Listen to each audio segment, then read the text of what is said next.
ओम नमः शिवाय। मित्रों, पुरानी पीढ़ी और आज की पीढ़ी में जमीन और आसमान का अंतर है। पुरानी पीढ़ी के लोगों को बुजुर्गों ने कुछ सिखा दिया, कुछ बता दिया, पंडित जी ने कुछ बता दिया, तो उनकी बात वो आंख बंद करके मान लेते थे, किसी भी तरह का सवाल जवाब नहीं करते थे। लेकिन आज की पीढ़ी बहुत बुद्धिवादी पीढ़ी है, बहुत लॉजिकल पीढ़ी है। जब तक किसी भी बात को लॉजिकल उनको ना समझाई जाए, तब तक वे उस पर यकीन नहीं करते हैं। तो ऐसे समय में हमारी जिम्मेदारी है कि हम ज्योतिष का ज्ञान, जो एक अद्भुत ज्ञान है, जो शुद्ध गणित पर आधारित है, विज्ञान पर आधारित है, वो अपनी नई पीढ़ी को सिखाएं और उन्हीं की भाषा में लॉजिक के साथ सिखाएं। तो दोस्तों, ज्योतिष वेदानाम चक्षु, यानी ज्योतिष को वेदों का नेत्र कहा गया है, वेदों की आंख कहा गया है। वेदों के 6 अंग हैं, जिसमें से एक अंग ज्योतिष है। वेदों को समझने के लिए ज्योतिष का अध्ययन अनिवार्य है। जो व्यक्ति ज्योतिष को समझता है, वो वेदों को भी समझ सकता है। अब देखिए, ज्योतिष के भी कुछ अंग हैं, जिसमें गणित ज्योतिष है, फलित ज्योतिष है और संहिता इत्यादि हैं। तो यहाँ पर मैं एक बहुत छोटे से उदाहरण से आपको समझाना चाहता हूँ कि भारतीय ऋषि मुनियों ने कितनी अद्भुत खोज की है। हमारे सौरमंडल का ज्ञान कितनी बारीकी से उनको था और उन्होंने एक एक चीजें जो बनाई हैं वो कितनी लॉजिकल हैं और उनमें 100% गणित का उपयोग किया गया है। ये गणित ज्योतिष है। तो एक बहुत छोटा सा उदाहरण मैं आपको देता हूं। 2 दिन पहले 2 अक्टूबर 2024 ये डेट की कुंडली बना लीजिए, रात की 11 बजे की। तो आप देखिए कि ये मिथुन लग्न की कुंडली है। लग्न में 3 नंबर लिखा हुआ है। 3 नंबर जो राशि होती है वो मिथुन राशि होती है और फर्स्ट हाउस को हम लगन कहते हैं। तो 3 नंबर जो राशि है वो लगन में आई हुई है, इसलिए ये जो कुंडली है ये मिथुन लग्न की कुंडली है। इसमें आपको कुछ गौर नहीं करना है। आप चौथे घर पर देखिए, 6 नंबर की राशि आई हुई है, यानी कन्या राशि आई हुई है। कन्या राशि में सूर्य और चंद्रमा 15 डिग्री के हैं, बुध 17 डिग्री के हैं और केतु 12 डिग्री के हैं। और उसी के जस्ट सामने 7वें, यानी सूर्य चंद्रमा जहां बैठे हैं, वहां से 7वें घर में राहु देव विराजमान है। उनकी डिग्री भी 12 डिग्री है। राहु और केतु हमेशा एक दूसरे से 180 डिग्री में होते हैं। यानी अगर हाउस वाइज बात करें तो एक दूसरे से 7वें घर में होते हैं और उनकी डिग्री हमेशा समान होती है, एक बराबर होती है। तो यहां पर देखिए, सूर्य और चंद्रमा जब भी किसी भी राशि में सेम डिग्री के हो जाते हैं, किसी भी राशि में या किसी भी भाव में, तो वो दिन अमावस्या का दिन होता है। सेम डिग्री सूर्य और चंद्रमा की हो, सूर्य चंद्रमा एक साथ बैठे हो, तो वो दिन अमावस्या का होता है। ये हमेशा होता है, ये हर एक कुंडली में होता है। यही तो ज्योतिष की गणित है। इसमें कोई अंधानुकरण नहीं है, कोई अंधविश्वास जैसी बात नहीं है। ये अंतरिक्ष की, सौरमंडल की पूरी गणित है, जो हमारे ऋषि मुनियों ने इन 12 खानों में ज्योतिष के चार्ट में समावेश कर दिया है। ये बहुत बड़ी साइंस है और बहुत बड़ा मैथ्स है। अब देखिए, यहां पर एक नियम है ज्योतिष में कि जब भी सूर्य के साथ या चंद्र के साथ राहु या केतु कनेक्ट होते हैं तो ग्रहण योग बनता है।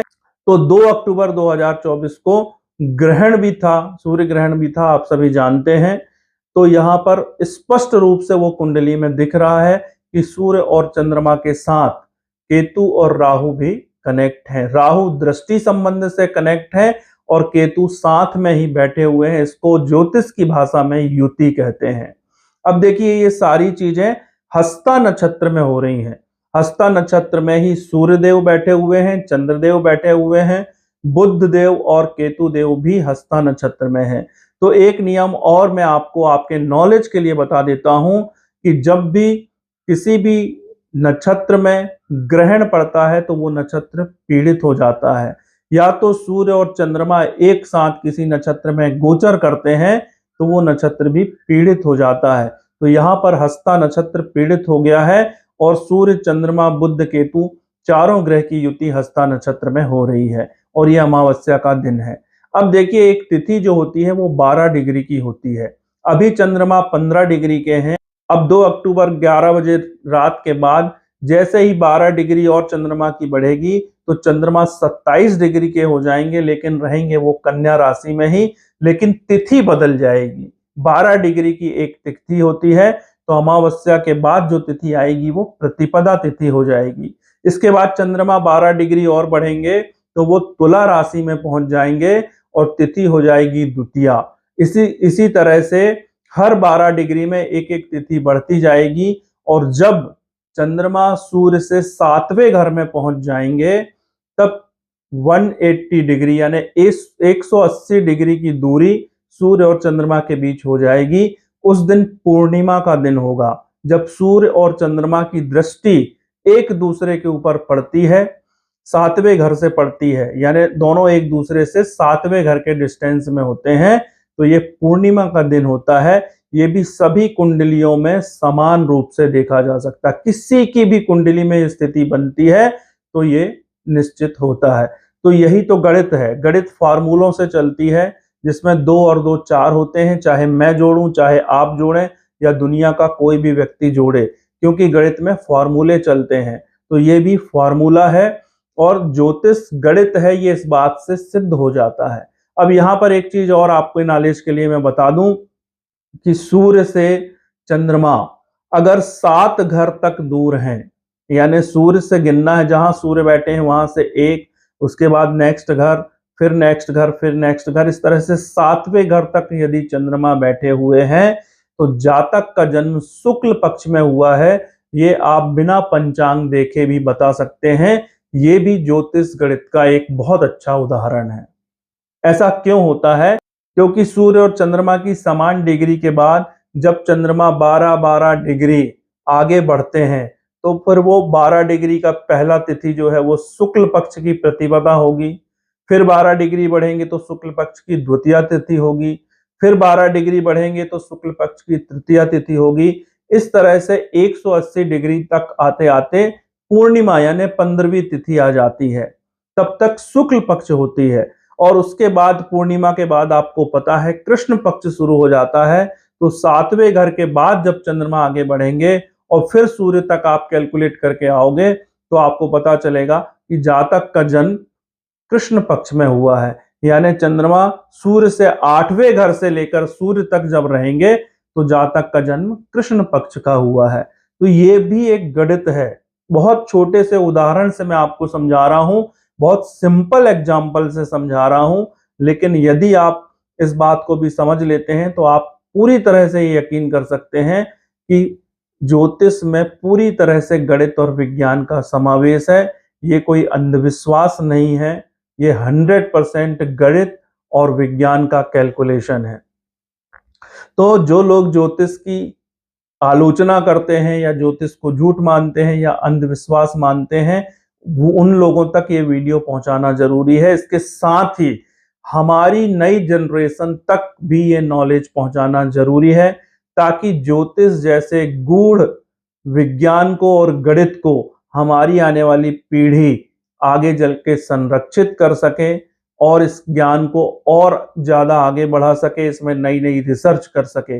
दोस्तों, गणित ज्योतिष के अलावा एक फलित ज्योतिष भी होता है, जिसमें जातक के विषय में इन्हीं सारी चीजों के कैलकुलेशन करके 12 राशियों के, 12 घर के, 27 नक्षत्रों के, करण के, 15 तिथियों के, 7 वारों के, 9 ग्रहों के, इन सारी चीजों को कैलकुलेशन करके फलित ज्योतिष किया जाता है कि जो व्यक्ति जन्म लिया है उस समय ग्रह की ये पोजीशन थी, फिर आगे चल के ग्रह इस तरह से मूव करेंगे, इस तरह से आगे बढ़ेंगे, तो इस व्यक्ति के साथ क्या क्या हो सकता है। तो सैकड़ों हजारों रूल्स बनाए गए हैं जो ज्योतिष में अप्लाई किए जाते हैं, जिनके माध्यम से किसी भी व्यक्ति के भूतकाल को, वर्तमान को और भविष्य में होने वाली घटनाओं को बताया जाता है। तो ज्योतिष को अंधविश्वास ना माने, बल्कि ज्योतिष वो विधा है जिसके माध्यम से हर एक व्यक्ति अपने जीवन को प्रकृति के साथ बैलेंस कर सकता है, प्रकृति के साथ संतुलन बना सकता है, और वास्तव में वो अपने जीवन में क्या चाहता है, उसका जन्म किस लिए हुआ है, उसकी वास्तविक इच्छाएं क्या हैं, उसके अवचेतन मन में दबी हुई चीजें क्या हैं, इन सारी चीजों को ज्योतिष के माध्यम से जाना जा सकता है। ज्योतिष के माध्यम से जाना जा सकता है कि व्यक्ति का कैरियर किस क्षेत्र में बहुत अच्छा रहेगा, व्यक्ति के पास कितना धन होगा, कब आएगा, कैसे आएगा, किन माध्यमों से धन उसको आ सकता है, व्यक्ति का वैवाहिक जीवन कैसा रहेगा, ये जन्म कुंडली के माध्यम से जाना जा सकता है। किसी भी जातक को किस विषय की पढ़ाई करने में ज्यादा सफलता मिलेगी, किस विषय की पढ़ाई करना अच्छा रहेगा, ये जन्म कुंडली के माध्यम से जाना जा सकता है। जातक के ऊपर कर्जा होगा, कर्जा लेना उसके लिए फायदेमंद है या नुकसानदेह हो सकता है, कब कर्जा लेना चाहिए, कब नहीं लेना चाहिए, कर्ज लेने का सही समय है या नहीं है, किस चीज के लिए कर्ज लिया जा रहा है, ये सारी चीजें जन्म कुंडली से देखी जा सकती हैं। तो जीवन के हर एक क्षेत्र के बारे में ज्योतिष के माध्यम से जाना जा सकता है और इसका लाभ लिया जा सकता है। ज्योतिष हमें मार्गदर्शन प्रदान करता है, ज्योतिष हमें सावधान करता है। कुछ काम जो हम करने जा रहे हैं यदि वो हमारे लिए अच्छे नहीं है तो वो आपकी जन्म कुंडली से पता चलते हैं कि अभी इन कामों को नहीं करना चाहिए, इनमें थोड़ा सा डिले करना चाहिए, इन कामों को करने का सही समय क्या है। तो इस तरह से ज्योतिष कंप्लीट मार्गदर्शन देता है, गाइडेंस देता है, जिसका लाभ हर एक व्यक्ति अपने जीवन में उठा सकता है। तो दोस्तों, चूंकि ज्योतिष के क्षेत्र में मैं कार्य कर रहा हूं और मुझे आगे बहुत ज्यादा कार्य करने हैं, बहुत सारे लोगों को ज्योतिष सिखाना भी है, खुद भी और ज्यादा ज्योतिष सीखते जाना है, तो कहीं ना कहीं मेरी जिम्मेदारी बनती है कि ज्योतिष की जो बारीक चीजें हैं, जो सूक्ष्म चीजें हैं, जो ज्यादातर लोगों को नहीं मालूम है, वो भी आप लोगों तक पहुंचाई जाए। इस उद्देश्य से ये वीडियो मैंने बनाया है। यदि वीडियो आपको पसंद आया है और आपको लगता है कि ये ज्ञान ज्यादा से ज्यादा लोगों तक पहुंचना चाहिए तो वीडियो को ज्यादा से ज्यादा शेयर करें। यदि वीडियो पसंद आया है तो लाइक करें और यदि आप कुछ पूछना चाहते हैं तो कमेंट करें। मैं कोशिश करता हूं कि अपने वीडियो में जो भी कमेंट आते हैं उनके उत्तर जरूर दे सकूं। उत्तर देने में समय थोड़ा सा लग सकता है, लेकिन फिर भी मेरा प्रयास रहता है कि हर कमेंट का उत्तर मैं दूं। आपने मेरी बातों को बहुत गंभीरता से सुना, इसके लिए आपको बहुत बहुत धन्यवाद। मिलते हैं अगले वीडियो में। ओम नमः शिवाय।